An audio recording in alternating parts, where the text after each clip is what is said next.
सुप्रभात बच्चों, कैसे हैं आप सब। मैं आशा करती हूँ कि आप लोग घर पर अच्छे से होंगे और अपनी पढ़ाई भी कर रहे होंगे। बच्चों, आज इसी क्रम में हम लोग हिंदी व्याकरण से 10वें पाठ का अध्ययन करेंगे, जिसका शीर्षक है संज्ञा तथा संज्ञा के भेद।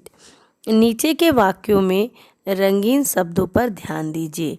इन वाक्यों में आए रंगीन शब्दों को देखकर हम बता सकते हैं कि ये शब्द इस प्रकार के हैं, जैसे मीरा कल आगरा गई थी, बच्चा किताब पढ़ रहा है, झूठ बोलना पाप है, मनोहर सो रहा है। बच्चों, इन वाक्यों में व्यक्तियों के नाम मीरा, मनोहर, स्थान का नाम आगरा, जातियों के नाम बच्चा, किताब, भाव और गुणों के नाम झूठ और पाप। कहने का तात्पर्य यह है कि ये सभी किसी न किसी वस्तु, व्यक्ति, स्थान, जाति, गुण, भाव आदि के नाम की ओर संकेत कर रहे हैं। व्याकरण में ऐसे शब्दों को संज्ञा शब्द कहा जाता है। संज्ञा का अर्थ है नाम। संसार में जो भी वस्तु है उसका कोई न कोई नाम अवश्य होता है। अब आइए बच्चों, संज्ञा की परिभाषा का अध्ययन करते हैं। किसी प्राणी, वस्तु, स्थान, गुण अथवा भाव के नाम का परिचय देने वाले शब्दों को संज्ञा कहते हैं। संज्ञा के भेद इस प्रकार से किए जा सकते हैं। पहला, व्यक्तिवाचक संज्ञा, दूसरा जातिवाचक संज्ञा, तीसरा भाववाचक संज्ञा। बच्चों, जातिवाचक संज्ञा को पुनः दो भागों में बांटा जाता है। पहला द्रव्यवाचक संज्ञा और दूसरा समूहवाचक संज्ञा। अब आइए इसका क्रम से अध्ययन करते हैं। पहला है व्यक्तिवाचक संज्ञा। जो संज्ञा शब्द किसी प्राणी, वस्तु, स्थान आदि के नाम का परिचय देते हैं वे व्यक्तिवाचक संज्ञा शब्द कहलाते हैं। जैसे प्राणियों के नाम महात्मा गांधी, सरिता, दयानंद, कामधेनु और आपका नाम भी। इसके बाद वस्तुओं के नाम गीता, रामायण पुस्तक है, कल्प वृक्ष, स्वर्ग में पाए जाने वाले वृक्ष का नाम। स्थानों के नाम दिल्ली, लंदन, शिमला, भारत, चीन आदि। दूसरा जातिवाचक संज्ञा। जिन संज्ञा शब्दों से एक ही प्रकार के या एक जैसे प्राणियों, वस्तुओं या स्थानों का परिचय मिलता है वे जातिवाचक संज्ञा शब्द कहलाते हैं। एक ही प्रकार के या एक जैसे प्राणी या वस्तु मिलकर एक जाति बनाते हैं और इनका बोध कराने वाले शब्द जातिवाचक संज्ञा कहलाते हैं। जैसे प्राणियों के जातिसूचक नाम आदमी, जानवर, पक्षी।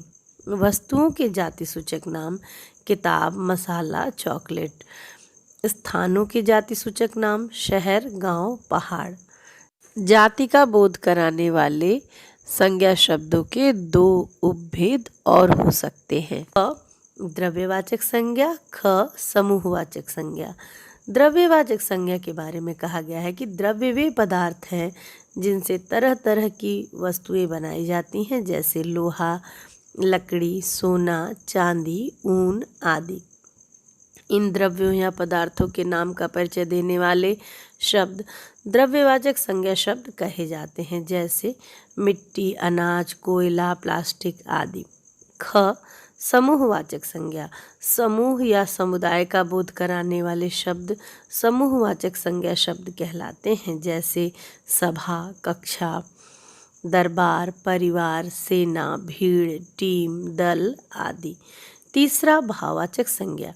किसी व्यक्ति या वस्तु के भाव, गुण, दोष, स्वभाव, अवस्था, व्यापार आदि का परिचय देने वाले शब्द भाववाचक संज्ञा शब्द कहलाते हैं। जैसे भावों के नाम सुख, दुख, प्यार, ममता, स्नेह, क्रोध। गुणों के नाम सुंदरता, सच्चाई, ईमानदारी, अच्छाई इत्यादि। दोषों के नाम बेईमानी, पशुता, ठगी, चोरी इत्यादि।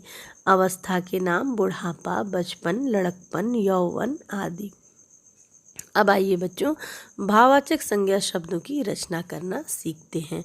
कुछ शब्द तो मूलतः भाववाचक संज्ञा होते हैं। इनके अलावा कुछ भाववाचक संज्ञा शब्द अन्य शब्दों से भी बनाए जाते हैं, जैसे जातिवाचक संज्ञाओं से बनने वाले भाववाचक संज्ञा शब्द, जैसे बूढ़ा से बुढ़ापा, मित्र से मित्रता, पशु से पशुता या पशुत्व, प्रभु से प्रभुता या प्रभुत्व, सर्वनाम से मम ममत्व ममता, अपना अपनत्व अपनापन, विशेषणों से बुरा से शब्द बनेगा बुराई, हरा से हरियाली, खट्टा से खटास, आलसी से आलस्य। क्रियाओं से भी बनते हैं शब्द, जैसे पढ़ना से पढ़ाई, सजाना से सजावट, दौड़ना से दौड़ और छोड़ना से छूट। अव्ययों से दूर से बनेगा दूरी, मना से मनाही, ऊपर से ऊपरी, समीप से समीपता इत्यादि।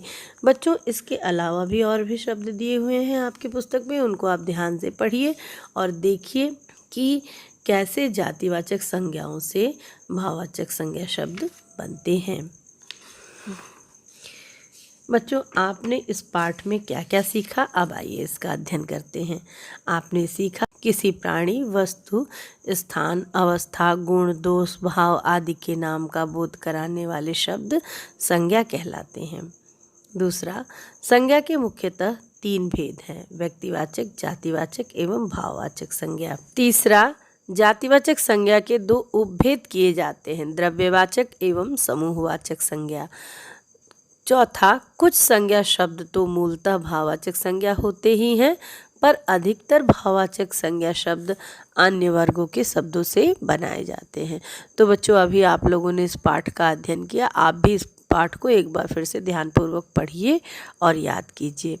आपको पहले की तरह ही अपनी कॉपी में कुछ कार्य करने हैं, जो इस प्रकार से है।